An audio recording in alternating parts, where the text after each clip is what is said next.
आपका सरकारी syllabus YouTube channel पर। और इस वीडियो में हम बात करेंगे कि अगर आप 12th पास हैं, if you are 12th pass out, तो आपके लिए अगर आप भारतीय नौसेना ज्वाइन करते हैं, ठीक है, तो नौसेना अगर आप ज्वाइन करना चाहते हैं तो आपके पास में क्या क्या तरीके होते हैं जिससे आप भारतीय नौसेना को ज्वाइन कर सके, इसमें करियर बना सके, इसमें नौकरी कर सकें। चलिए शुरुआत करते हैं। और ये जो प्रश्न है ये हमारे एक सब्सक्राइबर द्वारा पूछा गया है, उसी के जवाब में एक ये जो हमने उनसे वादा किया कि एक वीडियो आपको डिटेल बना के देंगे ताकि आपकी कोई समस्या ना रहे। तो चलिए आगे बढ़ते हैं और हम देखते हैं क्या क्या करियर ऑप्शंस आपके बचते हैं। तो ये देखिए, चलिए शुरुआत करते हैं। जो सबसे नंबर 1 पे आता है, देखिए हम इसे 2 भागों में बांटेंगे। जो आपका पहला भाग मैं आपको कहूँगा उसमें नौसेना ज्वाइन करने में अगर आप अफसर बनना चाहते हो, ठीक है, एक अफसर होता है, दूसरा होता है सेलर, नाविक जिसे कहते हैं, नाविक, ठीक है। तो अफसर जो होते हैं, तो आप अफसर को तो जानते ही हैं, क्लास 1 के ऑफिसर होते हैं, यूपीएससी एग्ज़ाम कंडक्ट कराती है या नेवी भी एग्ज़ाम कंडक्ट करके बनाती है। तो जो अगर आप अफसर बनना चाहते हो, इसमें भी कक्षा 12 पास वाले फॉर्म भरते हैं। तो एनडीए का नाम आपने सुना होगा, नेशनल डिफेंस एकेडमी, ठीक है। तो एनडीए के थ्रू आपका इसमें एडमिशन होता है, ठीक है। तो ये साल में 2 बार एग्ज़ाम होता है, कक्षा 12 पास वाले बच्चे इसमें फॉर्म भरते हैं, ठीक है। तो आप यहाँ से मैं आपको ये भी दिखा देता हूँ कि आपके नोटिफिकेशन दिसंबर और जनवरी में आते हैं और जुलाई और जून में आते हैं, ठीक है। तो आपके जो है ना, ये जैसे कि एनडीए का कुछ दिनों पहले नोटिफिकेशन आया था एनडीए 2 का, तो अगर आप एनडीए 2 में अप्लाई करते हैं, अपना फॉर्म भरते हैं, उसके एग्ज़ाम की तैयारी करते हैं, तो उससे भी आप भारतीय नौसेना ज्वाइन कर सकते हैं, ठीक है। तो इसमें क्या होता है, सबसे पहले आपका रिटन एग्ज़ाम होता है। रिटन एग्ज़ाम पास होने के बाद आपका एक एसएसबी टेस्ट होता है, और जब एसएसबी आप क्लियर कर लेते हैं तो आपका एक मेडिकल एग्ज़ाम होता है। मेडिकल एग्ज़ाम जब आपका क्वालिफाई हो जाता है तो आपका फाइनल मेरिट लिस्ट बनाई जाती है। आपके जो रिटन एग्ज़ाम हुआ और जो आपकी एसएसबी हुई, दोनों 900 नंबर की होती है, मतलब 9 1800 नंबर की। तो 1800 के बेस पर आपकी फाइनल मेरिट लिस्ट बनाई जाती है। मैं आपको एक इंटरेस्टिंग बात बताता हूँ कि जो टोटल हुए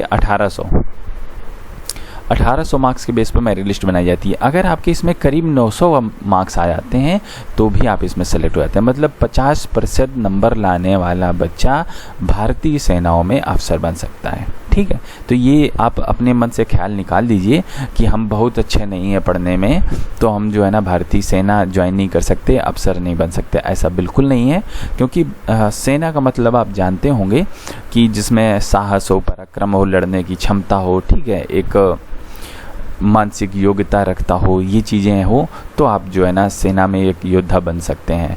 अगर आप बहुत पढ़े लिखे तो आप आईआईटी ज्वाइन कीजिए, ठीक है, नासा जाइए, इसरो जाइए, तो आप उसमें जा सकते हैं। लेकिन इसमें जाने के लिए आपके पास में बुद्धिमत्ता होनी चाहिए और साथ में जुझारूपन भी होना चाहिए, ठीक है। तो बहुत ज़्यादा पढ़ाकू लड़के ऐसा ज़रूरी नहीं है कि इसमें जा पाएँ। आपने देखा होगा कई सारे जो काफ़ी अच्छा एजुकेशन रखते हैं, मतलब एक अच्छा आईक्यू लेवल है, वो सेना में ज्वाइन नहीं कर पाते हैं, क्योंकि सिर्फ आईक्यू लेवल या आपकी पढ़ाई लिखाई या आपके हाईली परसेंटेज सेना की रिक्वायरमेंट नहीं होती है। आपका एक जो है ना युद्ध कौशल, आपकी जो बुद्धिमत्ता होती है, ठीक है, आपका जुझारूपन, आपका साहस भी इसमें मॉनिटर किया जाता है। इसीलिए आपकी एसएसबी कराई जाती है। रिटन एग्जाम में देख लिया आपने 50% नंबर ला लिए, ठीक है, बाकी आपकी एसएसबी में ये सारी चीज़ें ये लोग चेक करते हैं।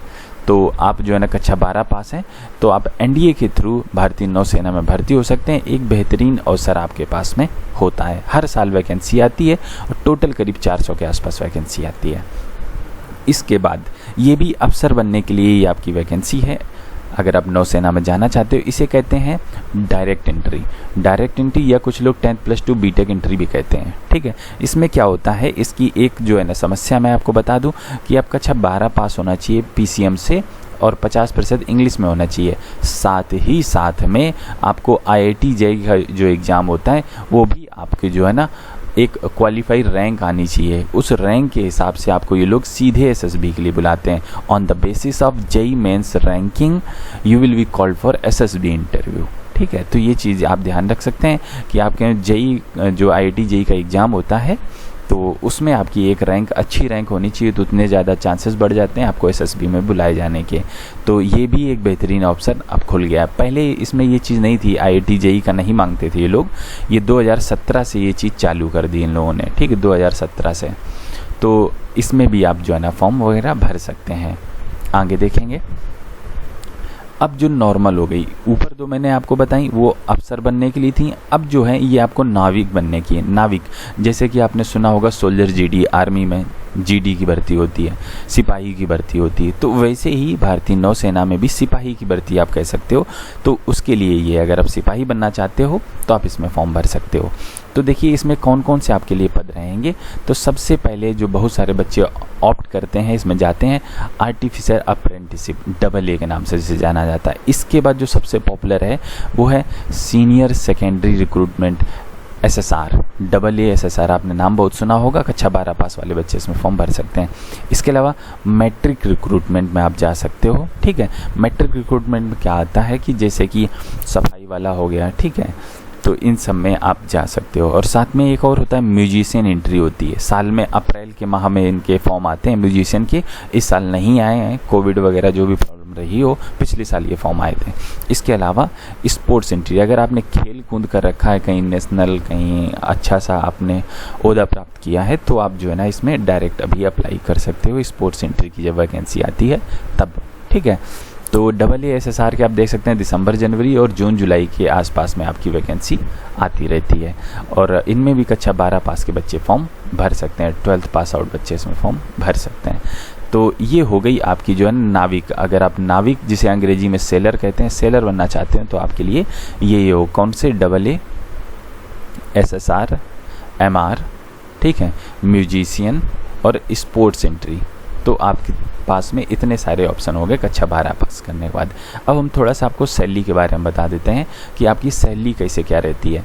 तो हमने 2 भागों में बांटा था। एक भाग था आपका ऑफिसर अगर आप बनते हैं, और दूसरा अगर आप नाविक बनते हैं, सिपाही बनते हैं, ठीक है, तो आपकी सैलरी क्या रहेगी। देखिए अफसर बनते हैं तो आप ग्रुप 1 के अधिकारी बनाए जाएंगे।